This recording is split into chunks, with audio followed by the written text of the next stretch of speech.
بسم اللہ الرحمن الرحیم۔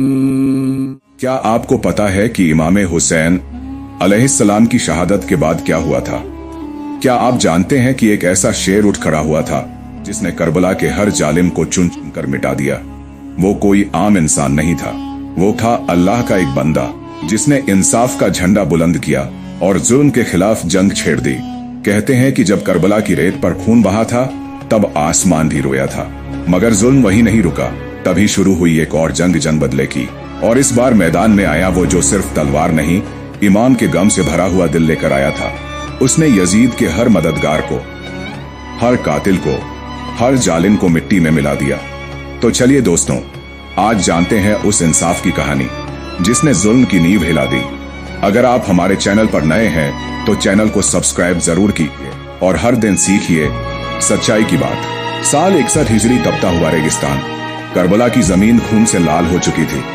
امام حسین علیہ السلام اور ان کے 72 ساتھیوں کی شہادت کے بعد آسمان بھی سوگ میں ڈوب گیا تھا۔ بچے پیاسے تھے، عورتیں بندی بنا لی گئی تھیں اور حق کی آواز کو تلواروں کے نیچے کچل دیا گیا تھا۔ کوفہ اور شام کے درباروں میں امام حسین کا کٹا ہوا سر گھمایا گیا اور یزید فتح کے نشے میں چور تھا۔ مگر یہ کہانی یہیں ختم نہیں ہوئی تھی، یہ ایک شروعات تھی انصاف کی، بدلے کی اور ظالموں کو ان کے انجام تک پہنچانے کی۔ کوفہ کی گلیوں میں ایک نام پھر سے گونج رہا تھا، مختار الثقفی۔ مختار جیل میں تھا جب کربلا کی گھٹنا ہوئی، لیکن جب یزید کی موت کے بعد حالات بدلے تو وہ باہر آیا اور اس نے اعلان کیا، اب ہر قاتل سے حساب لیا جائے گا۔ کوفہ کے سرزمین پر پھر سے ہلچل شروع ہوئی، لوگوں کی آنکھوں میں افسوس اور دلوں میں جنون تھا۔ بزرگ کہہ رہے تھے، ہم نے امام کو بلایا لیکن ساتھ نہیں دیا، بلند کیا یا لسارت الحسین، یعنی حسین کے خون کا بدلہ۔ مختار نے ایک ایک کر ان لوگوں کو نشانہ بنانا شروع کیا جو کربلا کے ظلم میں شامل تھے۔ پہلا نام تھا خولی بن یزید، وہی جس نے امام حسین کا کٹا ہوا سر کوفہ لا کر عبید اللہ کو سونپا تھا۔ مختار کے سپاہی رات کے اندھیرے میں اس کے گھر پہنچے۔ خولی نے خود کو گھر کی عورتوں میں چھپا لیا، لیکن انصاف کی آنکھیں سب دیکھ رہی تھی۔ اسے باہر گھسیٹا گیا اور وہی موت کی سزا ملی۔ اس کے بعد نام آیا شمر بن ذل جوشن، وہی شخص جس نے امام کے سینے پر بیٹھ کر ان کی گردن کاٹی تھی۔ شمر اب بھی خود کو طاقتور سمجھتا تھا، اس کے پاس اپنی چھوٹی سی فوج تھی، لیکن مختار کی آگ کے سامنے اس کا گھمنڈ بھی راکھ ہو گیا۔ مختار کے سپاہیوں نے اسے چاروں طرف سے گھیرا اور جب اسے لایا گیا تو لوگوں نے اس پر تھوک پھینکا۔ شمر رویا، گر گرایا، لیکن مختار نے صرف ایک بات کہی جس نے حسین کے جسم پر رحم نہیں کیا، وہ اب رحم کی امید نہ رکھے، اور پھر اسی جگہ اس کا کام تمام کر دیا گیا۔ پھر آیا حرملہ بن کاہل کا نمبر۔ حرملہ کاہل کا نمبر معصوم علی اصغر پر تیر چلایا تھا۔ جب اسے پکڑا گیا تو اس نے کہا، میں نے تو بس ایک تیر چلایا تھا۔ مختار نے اسے دیکھا اور کہا، تیرے اسی تیر نے جنتی پھول کو شہید کر دیا، اب وہی تیر تجھے تیرے انجام تک پہنچائے گا۔ حرملہ کو سزا ملی اور لوگوں نے اس وقت تک سکون کی سانس نہیں لی جب تک اس کا خاتمہ نہیں ہو گیا۔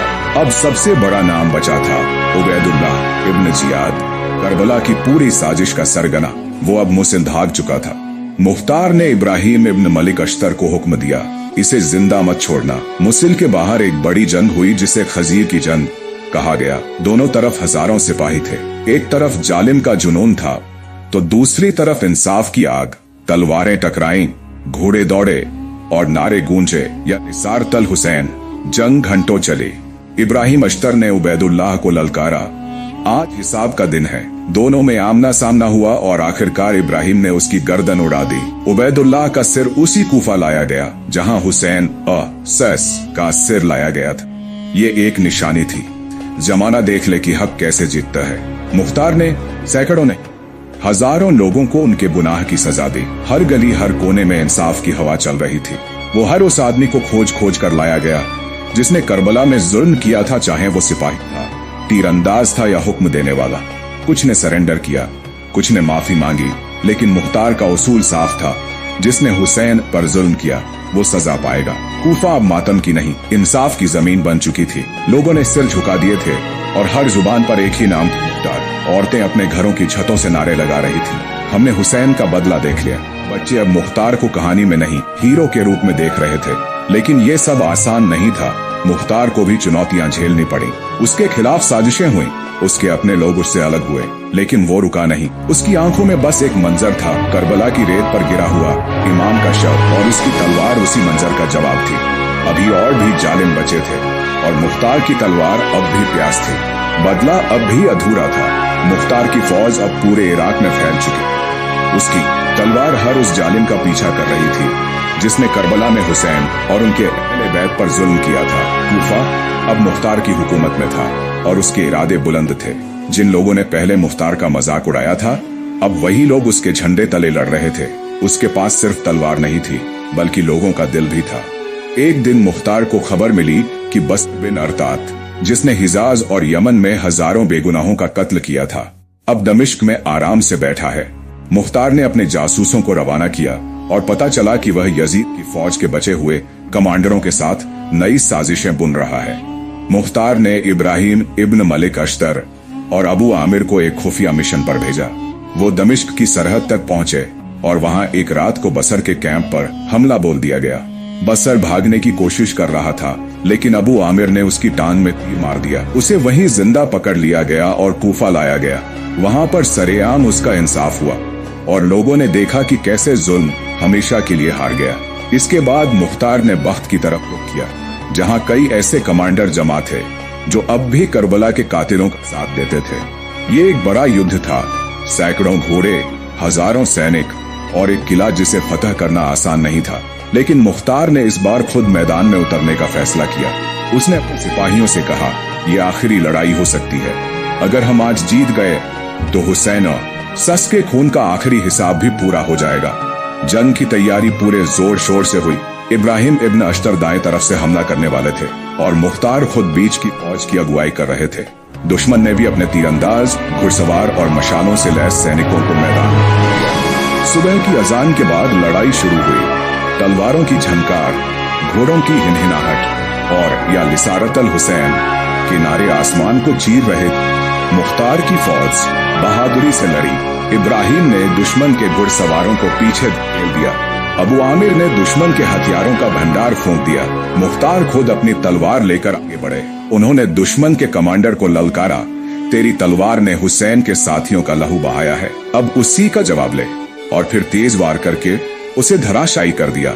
मुख्तार की तलवार जैसे इंसाफ का परचम बन चुकी थी। एक एक कर सारे कमांडर मारे गए और जब सूरज ढल रहा था तब तक मुख्तार की फतह पूरी हो चुकी थी। इस जंग के बाद पूरे इराक और आसपास के इलाकों में मुख्तार का नाम सूरज की तरह चमकने लगा। लेकिन इसी रोशनी के पीछे साया भी गहरा हो रहा था। अब्दुल्लाह इब्न जुबैर, जो मक्का में खुद को खलीफा घोषित कर चुका था, मुख्तार की बढ़ती ताकत से डर गया था। उसने अपने भाई मुसब इब्न जुबैर को एक बड़ी फौज के साथ कूफा भेजा। मुसब जानता था कि सीधा हमला नहीं चलेगा, इसलिए उसने अंदर से मुख्तार के लोगों को तोड़ने की साजिश की। कुछ सरदार जो पहले मुख्तार के साथ थे लेकिन अब उसके सख्त इंसाफ से डरने लगे थे, मुसब के साथ मिल गए। जब मुख्तार को खबर हुई तो उसने अपनी छोटी सी फौज इकट्ठा की, सिर्फ 5000 सिपाही, जबकि मुसब के पास 20,000 की फौज थी। लोगों ने कहा, मुख्तार पीछे हट जाओ, ये जंग नामुमकिन है। लेकिन मुख्तार ने जवाब दिया, अगर मैं पीछे हटा तो हुसैन के खून से बेवफाई होगी। कूफा से बाहर नहर दजला के पास एक और बड़ी जंग शुरू हुई। मुख्तार ने अपने सिपाहियों से कहा, आज हम मर भी जाएं तो भी ये दुनिया देखेगी कि हक वाले कैसे लड़ते हैं। पहले दिन की जंग में मुख्तार की फौज ने दुश्मन को भारी नुकसान पहुंचाया, लेकिन मुख्तार के कई बहादुर सिपाही भी शहीद हो गए। दूसरे दिन मुख्तार ने खुद सबसे आगे रहकर लड़ाई की। उसकी तलवार थकती नहीं थी, उसकी आंखों में वही करबला की तस्वीर थी। लेकिन शाम तक मुख्तार की फौज घिर चुकी थी। अंत में मुख्तार के पास सिर्फ कुछ वफादार सिपाही बचे थे। दुश्मन ने उसे चारों तरफ से घेर लिया। मुसब ने पैगाम भेजा, सरेंडर कर लो, जान बख्श दूंगा। मुख्तार ने जवाब भिजवाया, मैं इमाम हुसैन के कातिलों को एक एक कर मारने के लिए जिया हूँ, अब डर कर नहीं मरूंगा। और फिर आखिरी लड़ाई शुरू हुई। मुख्तार ने कई सिपाहियों को अकेले मार गिराया। उसके जिस्म पर कई जख्म थे, लेकिन उसका हौसला जिंदा था। आखिरकार एक तीर उसकी छाती में आकर लगा। वह घोड़े से नीचे गिरा। उसके सिपाही उसकी तरफ दौड़े, लेकिन दुश्मन की भीड़ ने चारों तरफ से घेर लिया। जमीन पर गिरा हुआ मुख्तार मुस्कुरा रहा था। उसके लबों पर आखिरी लफ्ज थे, या हुसैन। दुश्मन ने उसके जिस्म को वहीं छोड़ दिया। लेकिन इतिहास ने उसे अमर कर दिया। मुख्तार की शहादत कोई हार नहीं थी, वो आखिरी सबक था कि जालिम कितना भी ताकतवर हो, जब तक हक के लिए एक इंसान खड़ा है तब तक इंसाफ जिंदा है। कूफा की मस्जिद में अगले दिन कोई अजान देने नहीं आया।